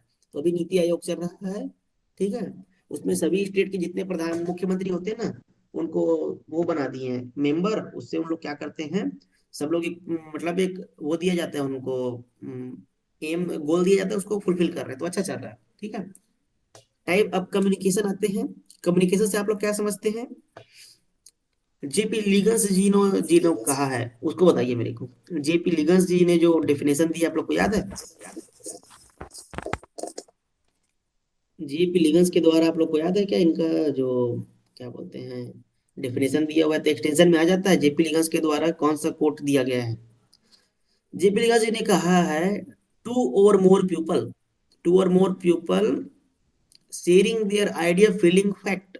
ठीक है, तो ये आपको याद करना पड़ेगा। जेपी लिगन्स जी ने क्या कहा? जेपी लिगन्स जी ने, जेपी लिगन्स, याद रखना, टू और मोर पीपल। जेपी लिगन्स दो या दो से अधिक लोग हैं। एक ट्रिक है, ऐसा बता रहा हूँ। तो उन्होंने क्या, टू और more people sharing their, share क्या कर रहे हैं? आइडिया को, फैक्ट को या फीलिंग को। रो करके मैं आप लोग को बता सकता हूँ ना कि मैं आपको कम्युनिकेशन कर सकता हूँ ना रो के। मुझे दुख है करके मैं रो के आप लोग को कम्युनिकेट कर सकता हूँ। अगर मैं खुश हुआ तो मैं हंस के आपको कम्युनिकेट कर सकता हूँ, कर सकता हूँ ना? Yes sir. जैसे किसी यस के सर। शादी में आप लोग जाते हो तो उनको गिफ्ट दे करके उनको खुश करते हो ना, तो वो भी एक कम्युनिकेशन हो जाएगा हम लोग का, कि उनको आप शुभकामना दे रहे हो गिफ्ट के माध्यम से।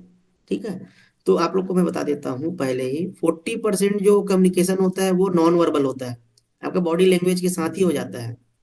ठीक है, आपका कपड़ा पहनने का तरीका, आपका रहने का सलीका, आपके बोलने का वे ऑफ एक्सप्रेशन, आपका बॉडी लैंग्वेज, आपका गेस्चर, आपका पोस्चर। ठीक है, एक वीडियो दिखाऊं, मतलब मेरे ही वीडियो दिखा रहा हूँ। ठीक है, जैसे मैं ऐसे बैठा हूँ, आप लोग को क्या समझ में आ रहा है बताओ? टेंशन में होते हैं। You are sad. अब हंस रहा हूँ तो यू आर हैप्पी। ठीक है। तो ऐसे क्या होता है हम लोगों का, कि हम लोग को पता चलता है कि हम लोग कम्युनिकेशन कैसे कर रहे हैं। हम, मेरा गेस्चर क्या है, मतलब मैं कैसे बैठा हुआ हूँ, मेरा बॉडी का पोस्चर क्या है, गेस्चर मतलब अपर लिप्स का होता है, पोस्चर होता है। तो ये सब हम लोग देखेंगे। तो कम्युनिकेशन के बारे में आप लोग पहले पढ़ चुके होंगे और मैं आप लोग को रिवाइज करा सकता हूँ। ठीक है, क्योंकि पेपर के पॉइंट ऑफ व्यू से पढ़ना अलग होता है और नॉर्मल सेमेस्टर में पढ़ना बिल्कुल अलग होता है। ठीक है, तो हम लोग जो कम्युनिकेशन है हम लोग का, तो उसको टाइप्स देखते हैं कम्युनिकेशन का, कितने टाइप का होता है। इसका जब मैं स्ट्रक्चर की बात करूं, स्ट्रक्चर और फंक्शन, किसके स्ट्रक्चर और फंक्शन की बात कर रहा हूं बताओ? कम्युनिकेशन का। कम्युनिकेशन। ठीक है, तो उसको हम लोग डिफाइन करेंगे, ये वाला जो फ्लो चार्ट, हाँ ये फ्लो चार्ट पढ़ने का बहुत अच्छा तरीका है। तो ऑर्गेनाइजेशनल फंक्शन और स्ट्रक्चर, ऑर्गेनाइजेशन की बात करो, संस्था की बात करो। संस्था मतलब हमारा कॉलेज, ठीक है, या फिर हमारा घर, घर भी इंस्टीट्यूट है ना, मम्मी पापा लोग रहते हैं, सब फैमिली लोग रहते हैं, यस सर, ये हो फैमिली गया। इंस्टीट्यूट। ठीक है, तो उसको हम लोग दो टाइप में डिवाइड कर दिए, एक होता है फॉर्मल, एक होता है इनफॉर्मल। फॉर्मल ड्रेस आप लोग पहनते हैं, ठीक है, जिसमें एकदम सूट बूट टाई लगाते हैं, ड्रेस कोड एक होता है ना अच्छे से, यूनिफॉर्म आपका स्कूल का। यस। ठीक है, जो कि क्रोनोलॉजिकल ग्रेडेड होता है, और हमारा क्या होता है, जिसमें रूल एंड रेगुलेशन होते हैं। ठीक है, तो जैसे आपको अपने कॉलेज में किसी से कम्युनिकेशन करना हो, आपके डीन सर से, तो आप लोग सीधा चले जाते हैं क्या डीन सर के पास, सर मेरे समस्या करके? नहीं जाते ना। No sir.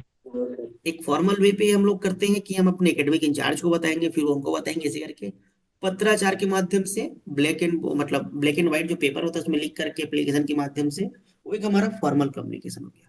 अब उसके अलावा जो होता है, जैसे आप मम्मी पापा से, अब अपना देखो हायरार्की है कि आपके मम्मी पापा है, फिर आप हो, फिर आपके भाई बहन है, आपके चाचा चाची है, आपके दादा दादी हैं। तो उनसे जब हम लोग कम्युनिकेशन करते हैं ना, तो कोई फिक्स पाथवे नहीं होता, कोई नियम कानून नहीं होता। हम दादाजी से सीधा बात कर सकते हैं, दादाजी से, दादी जी से, अपने भाई बहन से, किसी से भी कम्युनिकेशन कर सकते हैं ना, करते हैं कि यस नहीं? सर। तो ये हो गया हमारा, जिसमें रूल रेगुलेशन नहीं होता, तो हो जाता है हमारा इनफॉर्मल। अब उसके बाद जो हम लोग का कम्युनिकेशन ना, फ्लो का डायरेक्शन क्या है, किस दिशा की ओर जा रहा है अपना कम्युनिकेशन। ठीक है, तो एक होता है डाउनवर्ड, एक होता है अपवर्ड, एक होता है हॉरिजॉन्टल। डाउनवर्ड मतलब देखो यही नहीं आ रहे नीचे, आ रहे ना नीचे।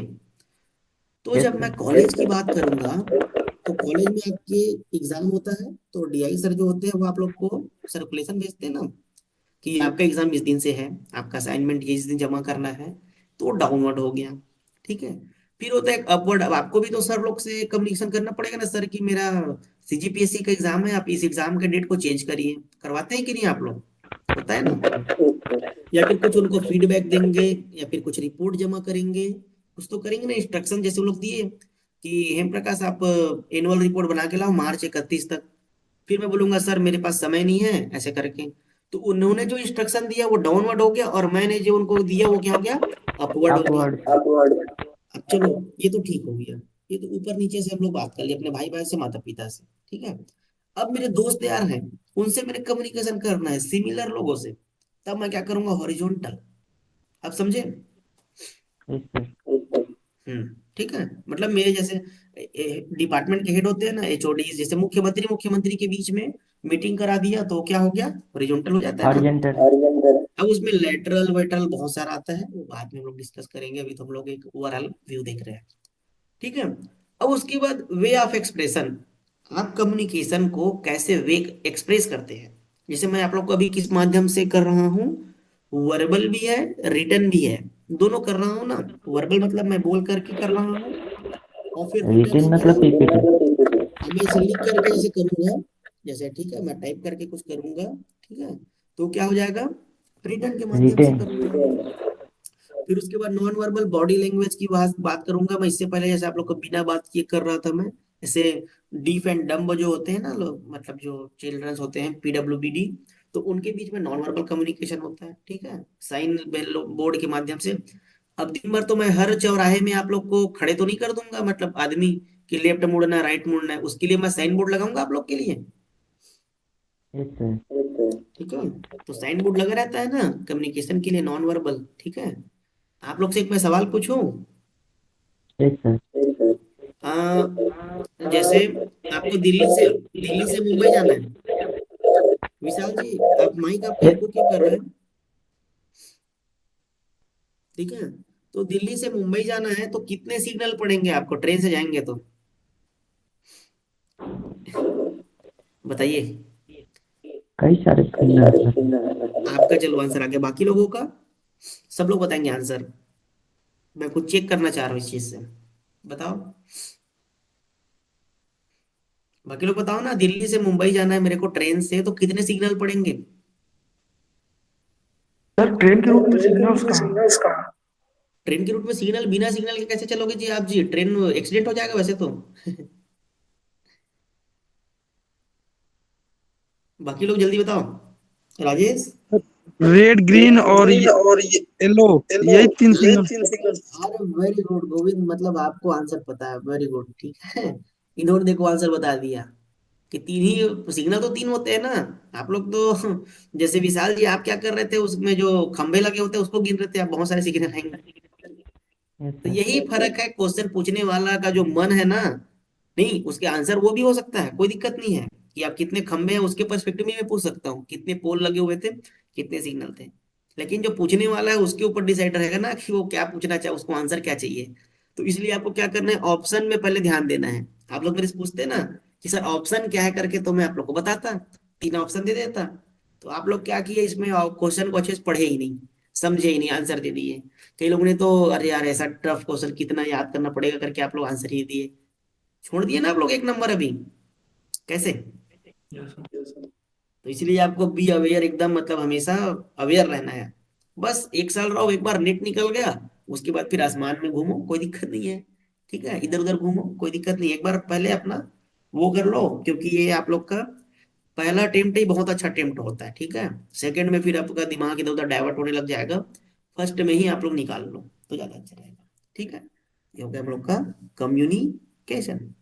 ये उसके बहुत सारे टाइप वाइप है, फॉर्मल कम्युनिकेशन, नॉन फॉर्मल की जब हम लोग जब क्लासेस करेंगे तो अच्छे समझेंगे, ठीक है। सिस्टम उसमें फॉग मिराज ये सब होता है ना, स्ट्रेचिंग स्ट्रेचिंग होता है, ये सब देखेंगे पूरा, ठीक है। बैरियर्स ऑफ कम्युनिकेशन भी होता है, बहुत सारे बैरियर्स होते हैं कम्युनिकेशन करने में, ठीक है। ये हम लोग उस टाइम देखेंगे, प्रोसेस बैरियर, पर्सनल, फिजिकल, ठीक है। दो पार्ट मैंने आप लोग कंप्लीट कर दिया अभी, क्योंकि ये डेमो है इसलिए मेरे को बहुत सारा पढ़ाना पड़ रहा है आप लोगों को। जब मेन क्लास चलेगा तो उस टाइम अपन सिस्टमेटिक चलेंगे, टॉपिक वाइज चलेंगे। जो मैंने टॉपिक आप लोग उधर दिखाया था ना, वो टॉपिक में ही रहेंगे हम लोग, इधर उधर नहीं भागेंगे। अभी जैसे जर्नल टाइप का सबको पढ़ा रहा हूँ ना, ऐसा नहीं पढ़ाऊंगा उस टाइम, ठीक है। तो आप लोग को पता है भारत सरकार है, भारत सरकार के अंदर बहुत सारे मंत्रालय हैं। तो बहुत लोगों को यही नहीं पता होता कि आईसीआर कैसे काम करता है और डेयर क्या होता है। ठीक है, तो इसके लिए मैंने पहले से आप लोग को, आईसीआर के अंतर्गत है हम लोग, तो मैं आपको फिक्स बता देता हूँ, नेट में दो क्वेश्चन आईसीएआर से रिलेटेड रहेगा। या तो फुल फॉर्म का रहेगा, या तो आईसीआर डे के ऊपर रहेगा, या तो उसके ईयर पूछेगा, या तो फिर उसका, आप लोग ये लोगो देख रहे हो ना, इसके ऊपर से भी क्वेश्चन पूछ सकता है, या फिर डेयर के ऊपर से। ठीक है, तो एक छोटा सा व्यू देखते हैं। जो मिनिस्ट्री ऑफ एग्रीकल्चर है ना, मंत्रालय, उसके अंदर में दो डिपार्टमेंट है। ठीक है, एक का नाम है हमारा, नहीं ये ऐसा नहीं है, थोड़ा सा बाय मिस्टेक बना हुआ है। ठीक है, उसका नाम है department of agriculture research and education. ठीक है, इसके अंदर में दो है, मतलब नहीं, ये एक है, इसका दूसरा ये बता रहा हूँ आप लोग को, थोड़ा सा ना वो पीपीटी थोड़ा सा पुराना शायद होगा। तो ये हो गया हमारा department of agriculture research and education, DARE. Agriculture research और एजुकेशन की बात कर, इसके अंदर में आता है आईसीएआर। ठीक है, आईसीएआर जो है ना हमारा, उसके अंदर आता है। और एक डिपार्टमेंट होता है, उसका नाम है department of agriculture and farmers welfare, जहां पर आप लोग को पीएम किसान सम्मान निधि का पैसा जो मिलता है ना, यस वो सर। इस डिपार्टमेंट से मिलता है। और रिसर्च और एजुकेशन हम लोग डेयर के अंदर में करते हैं।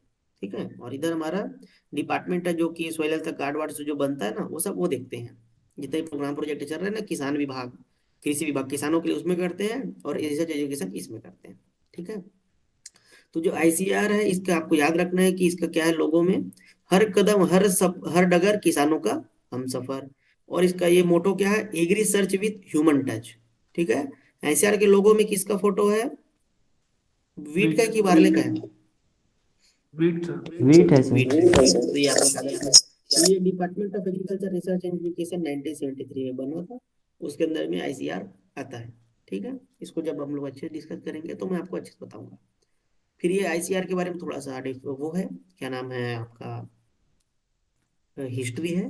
पहले इंपीरियल बोलते थे, भारत आजाद नहीं हुआ था। तो ये 93 ईयर हो गया, उनने ये 2021 में मैंने बनाया हुआ था, तो ये अभी 93 ईयर्स ओल्ड हो जाएगा। ठीक है, 2022 में आएंगे हम लोग तो। फिर रजिस्टर्ड सोसाइटी, एक सोसाइटी है जिसके प्रेसिडेंट होते हैं, सेक्रेटरी होते हैं। तो इसके प्रेसिडेंट होते हैं हमारे जो कृषि मंत्री होते हैं ना, नरेंद्र सिंह तोमर जी हैं, वो प्रेसिडेंट है। और इसके सेक्रेटरी सचिव है हमारे, जो डेयर के सेक्रेटरी हैं, डॉक्टर त्रिलोचन महापात्रा जी, वो इसके डायरेक्टोरेट ऑफ जनरल है। नेट में क्वेश्चन आया था कि जो मैनेज है, national institute of agriculture extension management, उसका जो हेड होता है उसको हम लोग क्या बोलते हैं, डायरेक्टर बोलते हैं कि डायरेक्टर जनरल बोलते हैं, कि सेक्रेटरी बोलते हैं, कि प्रेसिडेंट बोलते हैं। तो उसका आंसर आया था डीजी। ठीक है, तो आपको भले छोटा सा सवाल लग रहा है, लेकिन ये कभी कभी भी कुछ भी आ सकता है, आपको अवेयर रहना पड़ेगा। ठीक है, समझ गए आईसीआर के बारे में। आईएसीआर के बारे में, टोटल केवी के जुलाई 2021 में 722 था, अभी मैंने जो डेटा देखा है 724 हो चुका है। ठीक है, ये हो जाएगा। इसके टोटल 101 इंस्टीट्यूट है, वर्ल्ड में सबसे बड़ा ऑर्गेनाइजेशन है आईसीएआर। ठीक है, जिसके पास इतने सारे इंस्टीट्यूट है, 101 इंस्टीट्यूट है। फिर 71 एसएयूज हैं, 4 डीम्ड यूनिवर्सिटी है, नेशनल ब्यूरो 6 है, डायरेक्टर 13 है, नेशनल रिसर्च सेंटर 15 है, सेंट्रल एग्रीकल्चर यूनिवर्सिटी 3 है। बहुत बड़ा नेटवर्क है।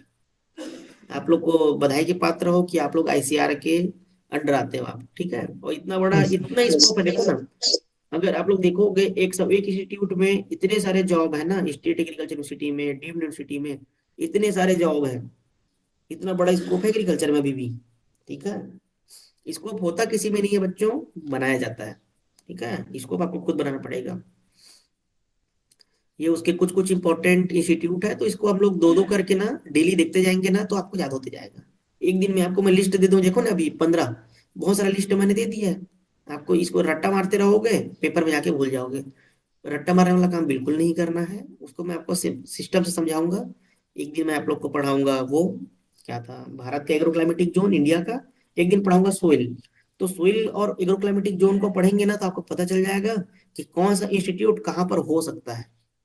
अब भाई, टेम्परेट हॉर्टिकल्चर का जो इंस्टीट्यूट है, central institute of temperate horticulture, temperate, temperate का मतलब ही है कि जहाँ पर बर्फ जमता है। अब छत्तीसगढ़ में होगा क्या इसका इंस्टीट्यूट, आप मेरे को ये बताओ, नो हो सर। सकता है क्या? No sir. हाँ, सिंपल सी बात है। लेकिन इसको भी बच्चे लोग क्वेश्चन में गलत करके आ जाते हैं, क्योंकि इसको रट्टा मारे रहते हैं। पता है तो पता है, नहीं पता है तो श्रीनगर की जगह में अगर वो जम्मू कश्मीर कर दिया तो खत्म। ठीक है, तो ये भी हम लोग अच्छे से, मैं आपको सिस्टमेटिक वे पे इसको भी पढ़ाऊंगा। ठीक, फिर उसके बाद ये आईआरए के बारे में था। और ये प्रोग्राम बता रहा था ना आप लोग को, तो ये ऐसा प्रोग्राम अपना रहेगा डेली का, 2 स्कीम, ठीक है। पूरा कैसे काम करते हैं ये, फोटो के माध्यम से कितने दिन का होता है क्या है, पूरा मैं आप लोग को समझाऊंगा। फिर ये NAIP कब किन्होंने लॉन्च किया था, फोटो के माध्यम से आपको हमेशा याद रहेगा, ठीक है। आप रिकॉल नहीं कर पाएंगे ना। NAIP शरद पवार जी, अब शरद पवार जी कब थे कृषि मंत्री, सन 2004 से 2014 तक, तो उनके कार्यकाल का है, तो ऐसे करके आप रिकॉल कर सकते हो, ठीक है। देखो NAIP बताया था ना, उन्होंने पैसा दिया था, वर्ल्ड बैंक ने 50% उनका था, 250 मिलियन का चालू हुआ था, तो वर्ल्ड बैंक 200 दिया था, बाकी 50 मिलियन हमारे इंडिया ने दिया। फिर इंपॉर्टेंट डे में जनवरी से हम लोग चालू करेंगे, पूरा दिसंबर तक जाएंगे, ठीक है। कैसे कौन सा डे मनाया जाता है इंपॉर्टेंट, जो आप अभी तक एग्जाम में पूछा जा चुका है या फिर भविष्य में आ सकता है, ठीक है। फिर इंपॉर्टेंट ईयर था, इंपॉर्टेंट ईयर पोटैटो का था, ये मतलब नेक्स्ट क्लास में जब लेंगे तो ऐसे चलेगा। तो आज का जो कथा कहानी मैं आप लोगों को समझाया, उसके लिए एक लास्ट मतलब मेरा क्लास कंप्लीट होता है, और ये मोटिवेशनल कोट है। इसके बाद क्वेश्चन आंसर सेशन होगा, ठीक है। क्वेश्चन आंसर सेशन करूंगा मैं 10 मिनट का। मोटिवेशनल कोट है आप लोगों का, small aim is a biggest crime, have a great aim, ठीक है। छोटा जो सोच आप रखेंगे या फिर छोटा एम रखेंगे वो क्राइम है। इसलिए आपको क्या रखना है, ग्रेट एम रखना है, कि आपको नेट एक बार में क्लियर करना है 70%, 75% से। भले होता है नहीं होता, बाद में हम उसका करेंगे। आप लोग को एक चीज बात बताऊं, जैसे चुनाव होता है ना, जैसे कहाँ पर चुनाव हो रहा है, छत्तीसगढ़ में चुनाव हुआ, बीजेपी वाले बोलते थे ना 60+ सीट लाएंगे करके, तो ये उनका क्या था, एम था।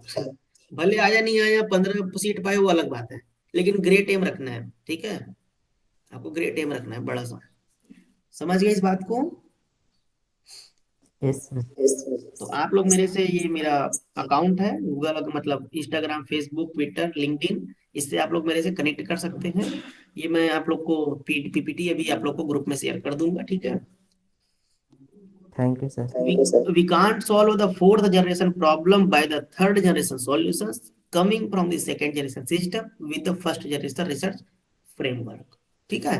मतलब अभी का जो प्रॉब्लम है, चतुर्थ जो हम लोग का क्या चल रहा है जनरेशन, उसको थर्ड जनरेशन के सॉल्यूशन से सॉल्व नहीं कर सकते।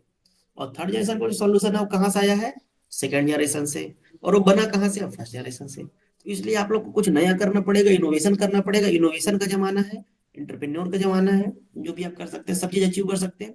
ऑनलाइन माध्यम से देखो, मैं आप लोग को मिल गया, ठीक है। मतलब ऑनलाइन माध्यम से देखो ना कितना अच्छा हो गया, कोविड आया तो हम लोग भी ऑनलाइन चालू कर दिए, तभी ऑफलाइन क्या होता, कुछ नहीं हो पाता, ठीक है। तो ये एक आवश्यकता विस्तार की जर्नी है। तो आप सभी को सभी भाषाओं में बहुत बहुत धन्यवाद, आपने पेशेंसली मुझे सुना, उसके लिए बहुत बहुत धन्यवाद। Thanks sir. ओके, अभी 2 सेकंड रुकिएगा ना, अभी आप लोग को कहीं नहीं जाना है, ठीक है। अभी क्लास कंप्लीट नहीं हुआ, मैं रिकॉर्डिंग ऑफ करके आ रहा हूँ, ठीक है।